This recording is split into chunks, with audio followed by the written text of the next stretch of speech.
Because of why I search the deep through endless nights, no time to sleep. The call inside I can't deny. I'll find the light because of why. Hey everyone, welcome.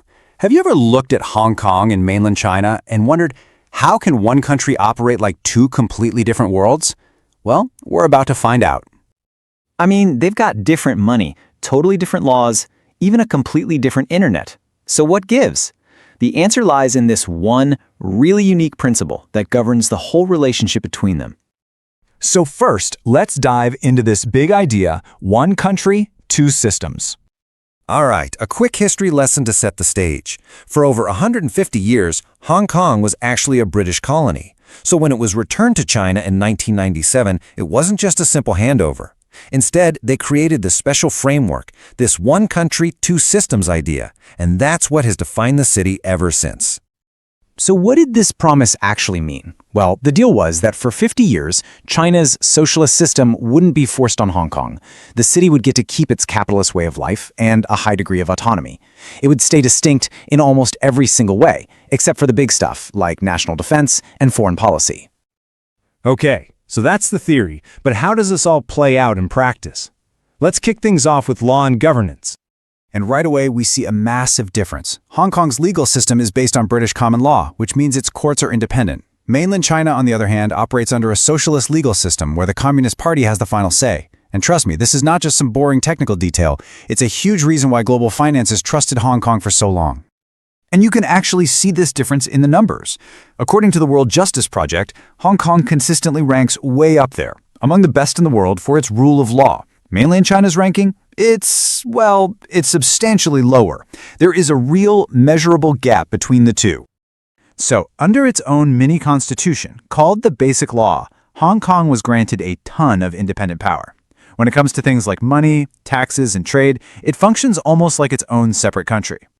However, and this is a big however, that autonomy has been fundamentally challenged. In 2020, Beijing imposed a new national security law that created broad new crimes. But here's the really startling part. It claims global jurisdiction. That means it applies to actions taken by anyone, anywhere in the world. Okay, now let's look at something a bit more tangible. How do these different systems affect your wallet and your passport? Economically, these places are like night and day. Hong Kong is a free market financial hub, and they use the Hong Kong dollar. In contrast, mainland China is a manufacturing powerhouse with what's called a socialist market economy, which means state-owned companies play a huge role, and they use the yuan. This global recognition of two separate systems has a really direct impact on something as personal as travel. You see, a Hong Kong passport lets you travel visa-free to a whole lot of Western countries. A mainland Chinese passport? Not so much. You'll need a visa for most of those same places. So, beyond the high-level politics and economics, the differences are super visible in just everyday life. You know, sometimes it's the smallest things that reveal the biggest differences. As one person on Reddit put it, just the simple etiquette of letting people get off an elevator or a train before you get on, that can be a really noticeable distinction. Even the written language tells a story. Hong Kong uses traditional Chinese characters. So if you look at the character for love, it actually has the character for heart nestled inside. But in the simplified script they use on the mainland, that heart is gone. A lot of people find that detail pretty symbolic. And what you see online, it depends entirely on which side of the border you're on. Hong Kong has a wide open internet. You can get on Google, Facebook, Instagram, whatever.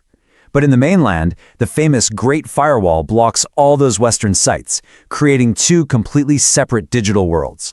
And this difference in information access, plus the different education style, it really shapes personalities. One teacher, Kirsty, pointed out that because her Hong Kong students are exposed to all this global media, they often have higher English skills and a kind of confidence that lets you have these really deep conversations. So this brings us to the most important question of all. What does the future actually hold? There is a year everyone is watching, and that year is 2047. That's when the 50-year promise of one country, two systems is set to expire. It's the question on everyone's mind. What happens then? Will the border be abolished? Will the Hong Kong dollar be replaced? The future is really uncertain. And as this user points out, the future really hinges on whether the rest of the world continues to see Hong Kong as a separate entity. All those practical benefits, like that powerful passport, they depend entirely on it. And so that's the big thought we want to leave you with. Can a place really maintain its unique identity when its foundational principles literally have an expiration date? What do you think the future holds for Hong Kong? Let us know your take in the comments below. Thanks for joining this explainer, and hey, if you found it useful, don't forget to like and subscribe for more.